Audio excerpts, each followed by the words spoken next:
In today's difficult economic climate, are you asking the question, I would like our organisation to be earning more money next year than we did last year? Well, I agree. That's what we're looking at too. I have found that when you have a clearly thought out revenue model, revenue strategy and revenue raising plan, you've got a greater chance of gaining more income.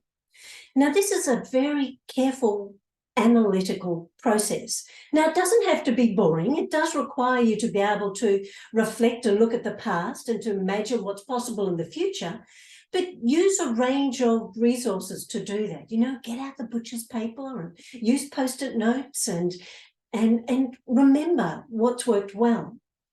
But I've found that if organisations such as not-for-profits explore beyond just their philanthropic opportunities like grants and sponsorship, and add to that earned income by the sale of goods and services, that increases their income revenue and their sustainability. And the flip side of that is that businesses are actually exploring grants as a way to grow their businesses. So each side are exploring new opportunities, yet not-for-profits have been involved in earned income as at least 50% of their revenue raising strategy for a very long time. So it's not new. So let's explore what those 4 stages are to be able to create your revenue raising plan. So firstly, you need to really understand what your current revenue model is. So in my resource, I go into that into great detail. But the thing that's really important to recognize is that revenue consists of philanthropic funding plus earned income. So you need to look at what is your primary and secondary and tertiary income sources under those different headings. And once you're really clear about what you have available to you, and what you actually currently have as your revenue streams, that gives you a better understanding of what you can expand on. For example, you might have a secondary revenue stream. You might go, okay, based on my exploration, let's look at expanding that in the new year. Or you might think, I'd like to actually look at a new revenue stream. But to be able to do that, it's important to understand the range of revenue streams available. So that's the second stage. And what I presented is 7 revenue rivers, which are a number of revenue streams.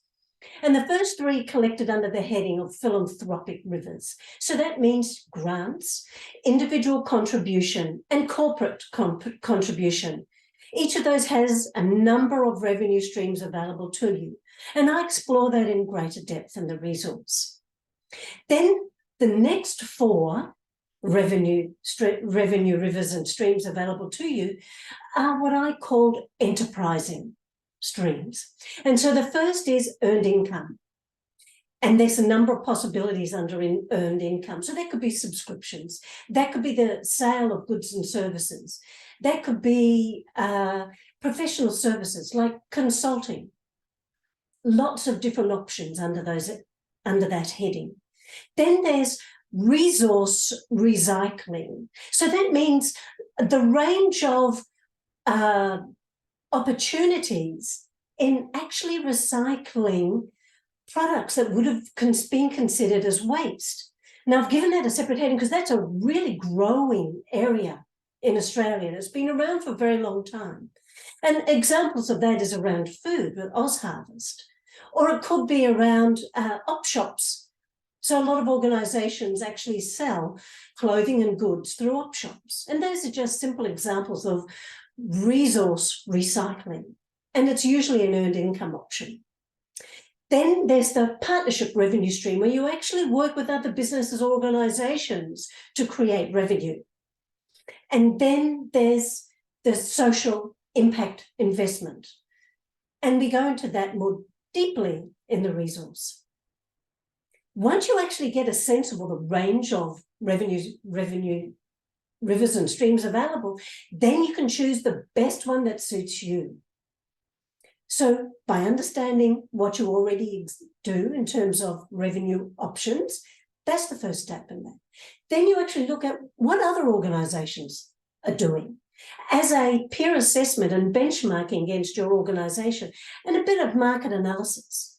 And then when you actually get a better sense of which revenue stream you want to expand or to begin in 2023, you then actually have to consider, well, what are the costs and benefits enabled to do that? So what are the costs around? How much will it cost to be able to do that? What resources do you need to be able to do that?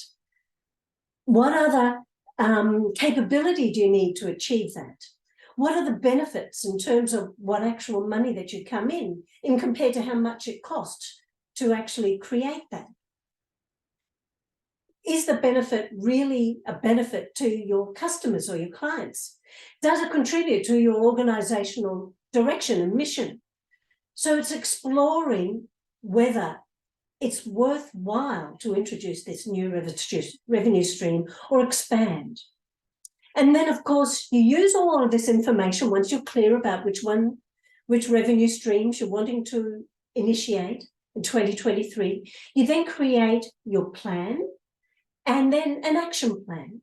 So with your plan, there's a number of questions you need to ask, which we explore in the resource.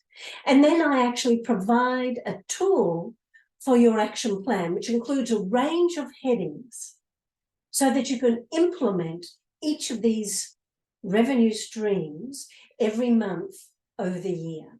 And use these headings to work out an Excel spreadsheet or a Word document to be able to work out who does what, how much you're going to raise, how many items do you need to be able to raise that, so that you get some clarity around your targets for 2023 and into 2024.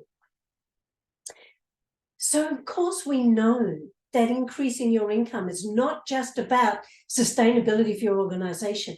It's also about making a greater impact in the world. So I hope you give some time and energy into exploring the past and the present to be able to make a really considered plan for the future. Wish you all the best with all this analysis, and I look forward to seeing you in next week's Purposeful Friday. Okay, bye for now.